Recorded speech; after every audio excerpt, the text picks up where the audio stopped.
Astronauts to the moon. Ignition sequence start. 3, 2, 1. Houston, we have a problem. Liftoff. We have a liftoff. We copy you on the ground. You got a bunch of guys about to turn blue. What you're seeing here is a mirage. What's going on, everyone? It's Jaron from Jeranism, back with a short video for you. A video where I will be showing you a recent article that allows me to feel, in a way, kind of vindicated.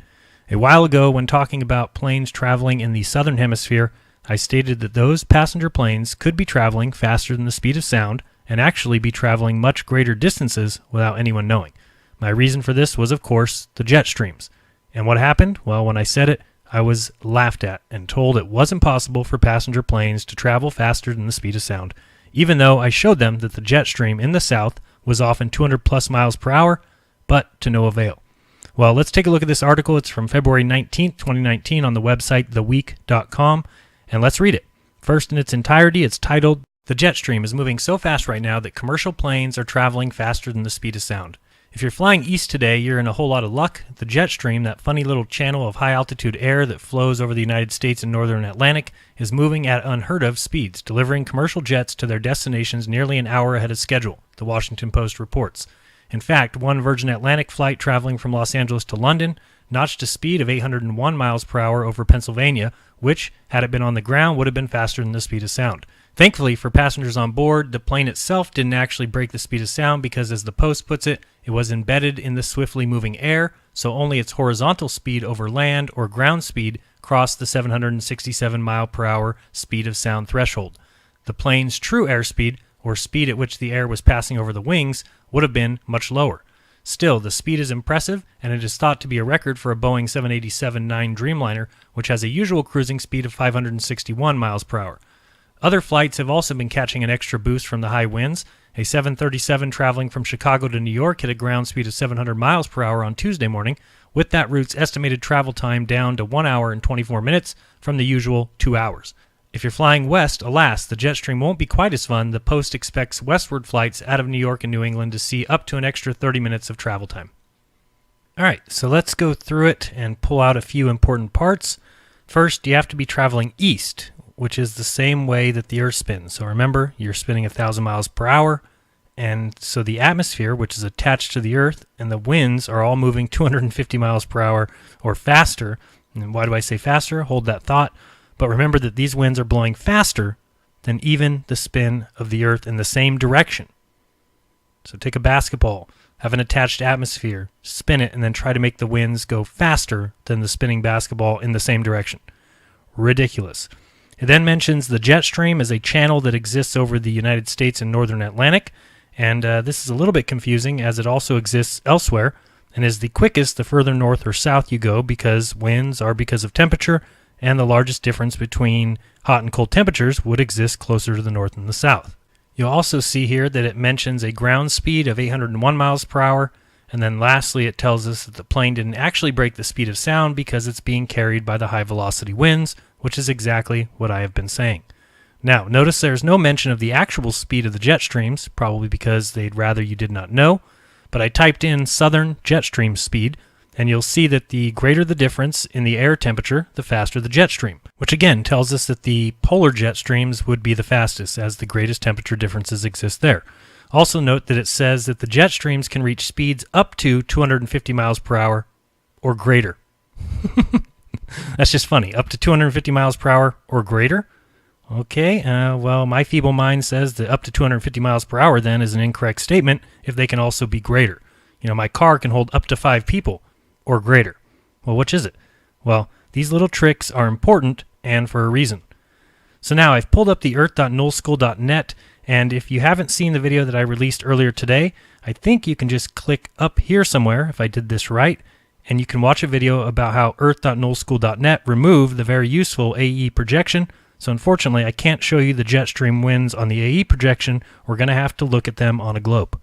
So the first thing you'll notice is that they predominantly move east, but I've seen slower winds move west at higher and lower altitudes. You'll see here that we're looking at a height of about 30 to 35,000 feet. So you can see here that up past the northern part of the United States and out over the North Atlantic, the winds are moving 100, 150, and even 243 miles per hour. Those same winds in the south are moving just as fast. Now, unfortunately, we can only see the wind speeds at altitudes of about 30,000 feet because on earth.nullschool.net, the settings only allow 1,000 HPA, 850, 700, 500, and 250. Well, at 70 hectopascals, we can see decreased speeds to 50 miles per hour, some moving west and not east. But 70 hectopascals is at a much too high altitude for airlines because here you can see, and I typed in 250 HPA to see that it says 250 is about 35,000 feet. And if we type in 70 HPA, we can go to the Controlled Opposition conspiracy debunking site of the filthy rich video game designer and traitor to humanity, Muck West, who gives us a chart showing different HPAs and how they correspond to altitude. Now, unfortunately, 500 HPA is below 20,000 feet. That doesn't help us much for commercial jets, and 70 HPA isn't even listed, as it would probably be well above 60,000 feet. So between 20,000 and 60,000 feet, Earth.Null gives us only that one option, which is 30,000 feet or thereabout. So as you can see, the only way we can check out the winds is at 30,000 feet, not at 35, not at 40, not at 45,000, or even 28 or 25,000. So at 33,000 feet, we can see that this massive 200 mile per hour plus jet streams that planes most certainly use, in fact, they can be predicted, and flight paths are drawn up with these winds and channels in mind so that planes can use them. And you'll see that they exist both north and south. Now, you can also see that the channels themselves stay consistent. Maybe not day to day, but they can stay consistent enough for plane and flight paths to heavily use them. Again, what speeds are at 30,000 feet or 35,000 feet or even 38,000 feet or 40,000 feet or 42,000 feet, heights that we know that these planes can possibly be flying? Well, we don't know. Perhaps they're even greater. And again, remember that they go east, the direction that the Earth spins, and that's just insane if you actually believe that you're on a spinning space rock flying through outer space with this predictable gas atmosphere attached to the Earth as it spins next to a vacuum. All right, here you see I've brought up Flight Radar 24, which is a site where you can track flights, and I've just typed in Sydney to Santiago. And if we zoom in here, you can see what happens, and the problem that we have with these flights is that as soon as they take off from Sydney, gets out over the open water and, of course, drops off and just skips to that next location. And then it will fly over New Zealand there. And again, once it gets to a certain spot, it just disappears from radar until it appears all the way on the other side over here by Santiago, Chile. So again, you can see that this plane got up to almost 680, I think I saw 684 miles per hour ground speed, and then it disappears. So we have no idea how fast this plane could be possibly traveling once it gets up high enough to be in those jet streams and traveling across the Southern Ocean.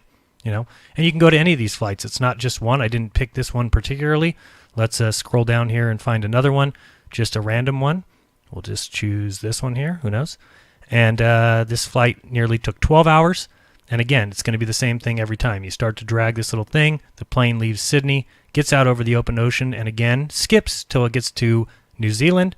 Then it will fly over New Zealand for a little bit, and then again, drops off the radar, and you'll see here, that plane will simply get up to about 600, in this case, heading north of 600 and something miles per hour, and then you don't see it till it hits the other side. So we have no idea what's happening in this downtime where the satellites can't pick up, I guess, the speeds of this plane. Craziness. Another thing you'll notice is that that plane there flew right over the southern tip of New Zealand. You can see that, right? The little purple line. So let's scroll down a little bit further and see if we can find a flight that does not. Usually it'll be these ones down here like this one. It doesn't have a time, and the reason why is because it takes off, and you'll see here it went well south of New Zealand. See that line? Didn't even fly over New Zealand. Why? Well, because as I just showed you, the planes adjust their flight as per the jet streams. That's how they fly. So we don't know, again, let's look at this one. We don't know from the time it left, for how many miles is that off the coast? 100 miles? I don't even know. But not very far off the coast, and we get it to completely disappear. So, again, we have no idea what's going on out there over the Southern Ocean, and, those planes could be traveling much, much faster than we're told. Let's look at another one here just to see what this one does. This one flies over the middle of New Zealand. See that? We started going. Here comes the plane. It takes off. You see its ground speed approaching. Look at that. It got up to high 600s. What did we get? 650 something.